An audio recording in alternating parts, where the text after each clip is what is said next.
How's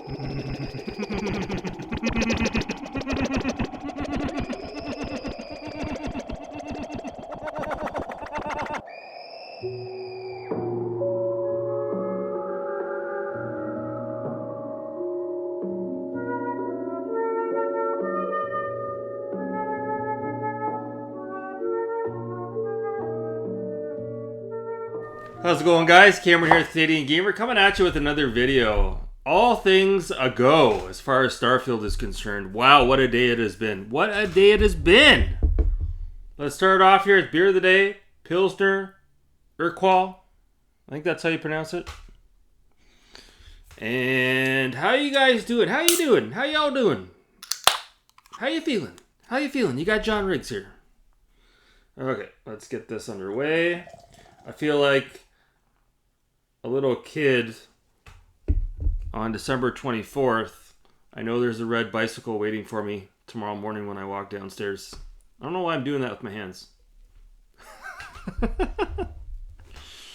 So, yeah, lots to talk about. Lots going on. So, I got an email this morning from Best Buy. My copy of Starfield and the Steelbook have now shipped. Or at least it's waiting to be picked up by Canada Post. So hopefully I'll get it tomorrow. If not, maybe I'll get it on Friday. I did look around. The limited edition Starfield controller, while you can pre-order it online, I believe you can still order it. Not pre-order it, excuse me, just order it. I found one store in my area that had a couple, and it was a little bit out of my way, so I didn't go. So I don't know. I'm still on the fence about it. We'll see. Yeah, lots going on. So the official Starfield Twitter account almost seemed like it was hourly. They were pumping out all kinds of crazy promotional stuff. It started yesterday. Again, this is straight from the official Starfield Twitter account. So Bethesda & Co., or ZeniMax Media, however it is, has released 1001 they call them window panes, but it looks like just a billboard. And the billboard looks like a window that you're looking through into the universe of Starfield. And scattered these billboards all over the world. And it's up to us to go out and hunt these billboards down. I imagine there would be one in my area, in Ottawa. I would imagine. Maybe not. I don't know. We'll see. The last I read, only a couple were discovered in the UK.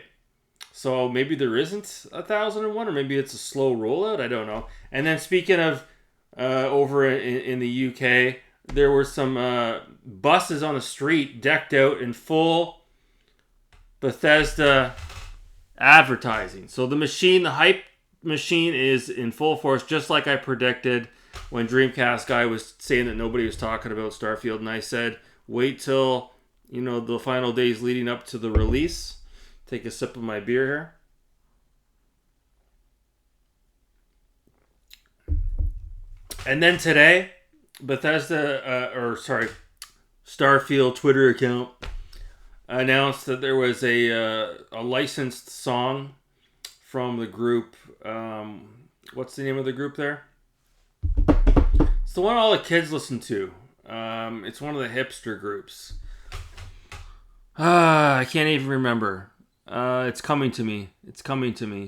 Something machine? Something clouds? Clouds in the machine? I can't remember. It's not a very good band, and the song isn't very good either.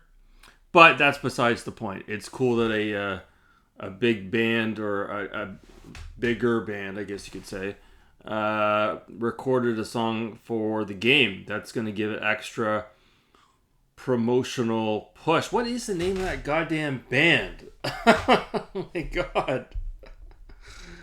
Oh fuck. Dragons. Magical Dragons? Happy Dragons? Fuck, whatever. Chasing Dragons? I can't remember. Yeah, so anyways, that song is out there. You can listen to that. And then there's been other stuff Bethesda's been rolling out. They've unleashed an official Xbox dashboard for your Xbox Series S or Xbox Series X. We're talking about the overlay, like the background, the live image. You can have it like a live background that moves around on your dashboard. So Bethesda released one today for free. So I'm definitely going to download that after I get done recording this video. But yeah, I just can't get over the stuff that Bethesda is pumping out. There's more on the Starfield Twitter account. It's insane. It's just absolutely insane. And they even announced a Funko Pop too. So you could see that Bethesda has been working behind the scenes for probably a couple of years getting ready for this lead up, because the amount of things that they're just throwing out there all of a sudden on Twitter, it's absolutely insane. It's insane. Okay, Spider-Man 2 doesn't have anything like this going on because, they didn't think of these things when they were developing Spider-Man 2. There's promotional stuff for Spider-Man 2, obviously, but not on this level. Not on this level where you got a real rock group that's recorded a song to promote the game. And again, the 1,001 window panes that have been scattered across the world for us to hunt down, and all the rest of it. So it's really, really exciting. I'm glad to see Team Xbox finally getting a big W here. And there are a lot of Sony ponies. I don't want to get into it again, but there's a lot of Sony ponies right now that are really fucking salty. They are trying to shit all over our parade right now. Okay, they're trying to make up any little excuse as to why this game won't be good. That's sad, that's fucking sad. Honestly, that is sad.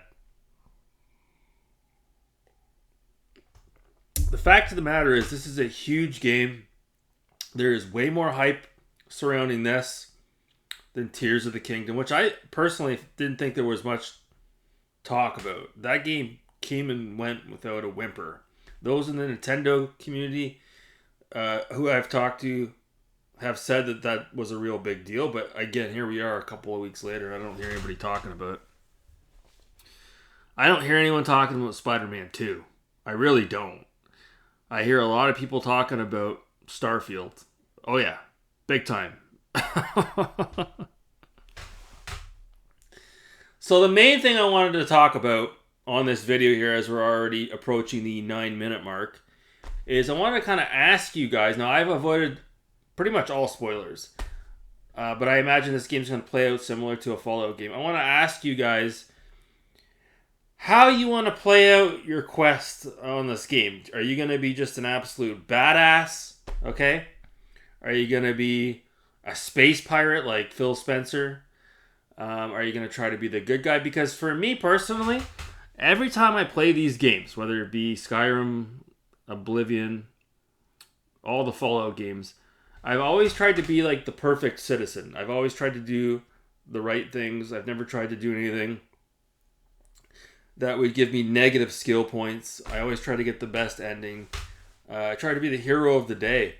But I don't know about that this time around. Maybe I will just be an absolute fucking ruthless badass, maybe I will loot all the houses and just be just a complete space pirate, as Phil Spencer says, and just be out there greedy as fucking all hell, just stabbing everyone in the back and just being just the worst possible person in the game, just being an absolute badass. Maybe I'll take that route. Maybe I will. I was thinking maybe when I do my character creation, I'll try to create my character so he looks like the wrestler Goldust, but not Goldust, Black Rain. That was like the alter ego when Dustin Rhodes took on Black Rain, and I think, was his face black? I don't know. Did he put black face paint? No, I gotta have to look that up. I don't think he would have done that. But yeah, he was Black Rain. I don't know what his stick was. I don't know if it was just a black uniform he had on. Maybe it was just like a black star he had on his face. I'm going to have to look that up.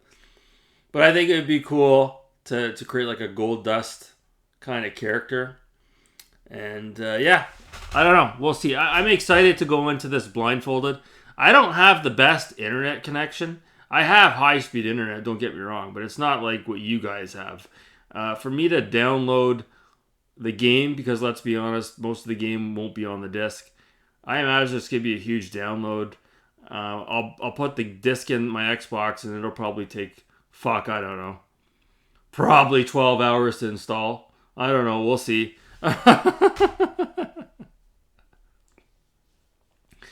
We'll see. But I'm not, again, I already talked to a few people in the community that have asked for my initial impressions when I get the game. I'm going to take my time even with the initial impressions. I'm going to play it for several hours before I give you guys my thoughts on it. I'm not going to try to rush right through it. And this is something else I was talking to Megadan about. These game reviewers that are just so eager to review this game. Like, let's say they got the review code. I know we're going off topic here, but let's say they got it, I don't know, a week ago. Like, how can you're rushing through the game if you're going to be releasing a review this Friday? You're rushing through the game because I've explained this before and I've proved it on this channel. For these massive games like Red Dead Redemption 2 or even Cyberpunk or even the Elder Scroll games or even the Fallout games, if you were really serious about reviewing these games, you would take your time playing them, and however long it takes, 3 months, 4 months, 5 months, 6 months, you would play the game all the way through and experience everything that the piece of software has to offer. And that way, when you're ready to give your review, you can give a real review. And you can say, hey, listen, I just spent 6 months with this game. I just put in 150 hours or 200 hours on this game. If anybody knows what they're talking about, it's me. You know what I mean? Whereas you get these YouTubers, these content creators, these influencers, and they get Starfield, and this is what Dan was talking about. They're playing the game for you guys. They're not playing it for themselves, and they're just rushing right through the game as fast as possible. Like someone else in my comment section, if you're watching this video, forgive me, I can't remember your name, but he was saying, what did I say? I was explaining, like, you know, of course, Microsoft would take down the $1 deal to sign up for Game Pass because they don't want people to sign up and beat Starfield in 14 days and then cancel their subscription. And the guy said to me, he's like, even then, good luck beating that game in 14 days. And he's exactly right. How could you beat a game like Starfield in 14 days? I can't wrap my head around that. That's insane. Even if I had nothing going on in my life and I locked myself in my games room, okay, and I brought my Xbox Series X up here and I had people bringing me food, okay, like, I don't think I could beat that game in 2 weeks. Not with a straight face. No way. No way. For me to properly play that game all the way through Starfield, all the way through, and I said it before a couple of weeks ago, I said I'm going to try to beat it in a month. Who am I fucking kidding? Who am I kidding? I'm not going to beat that game in a month. There's no way. Unless I'm just force-feeding the game down my throat. I'm going from mission to mission to mission to mission to mission. And I don't want to do that. I don't. I want to be able to play a mission. And as I'm traversing across whatever planet I'm on, if I stumble across something that railroads me or sidetracks me, I want to be able to say, hey, what the hell is that over there? A kilometer down, not the street, down the planet, as an example. You see something in the distance. I want to be able to just sidetrack myself and walk over and check out whatever it is I'm checking out. Maybe get into an encounter with an NPC, open up another conversation with this NPC over here.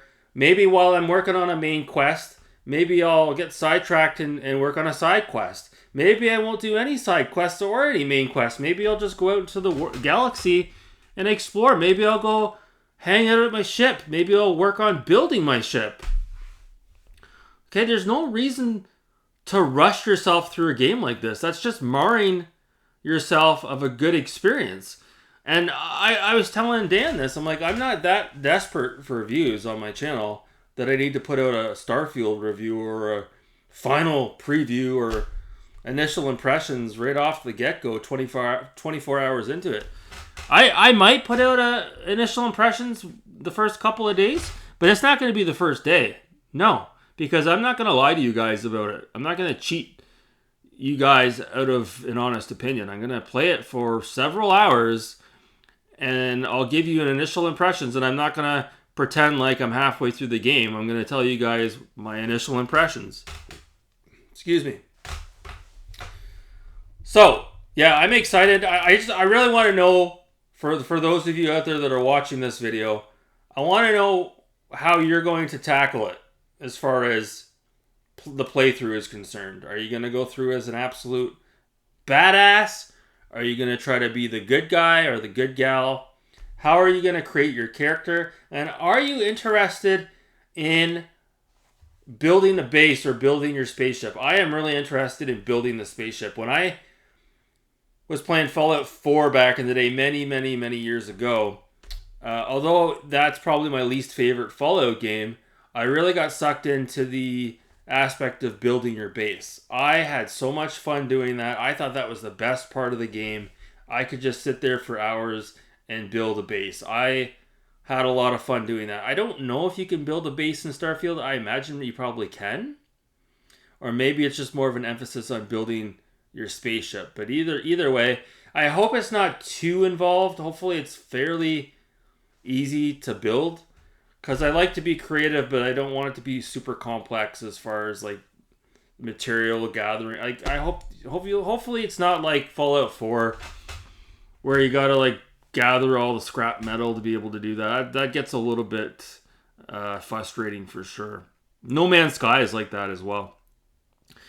So that's it. I'm gonna have to cut it off here because we're already at 18 minutes, and you guys are gonna watch this video if it goes past 18 minutes. It's already too long. So anyways, big space opera. Very excited for it. Hopefully the game comes in tomorrow. Got my Stanley Kubrick memorabilia out here, and we are ready to rock. We are on the launch pad. Woo! Anyways, guys, that's going to do it for me. Thanks so much for watching, and stay frosty.